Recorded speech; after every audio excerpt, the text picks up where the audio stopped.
മാഹിപ്പള്ളിയിൽ നമ്മളെത്തിയിരിക്കുന്നു. മാഹി ബസലിക്കയിൽ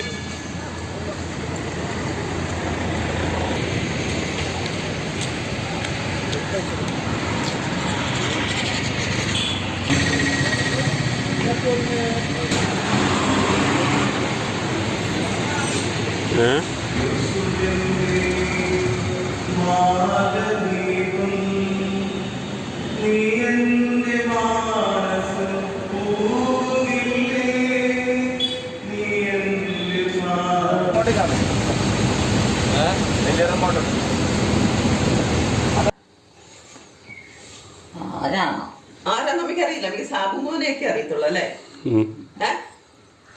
സാബുവിനെയൊക്കെ അറിയത്തുള്ളൂ. സാബുവിനെ അറിയൂട്ടോന്ന്. സാബു എന്നുള്ള പേര് കേട്ടിട്ടില്ലേ?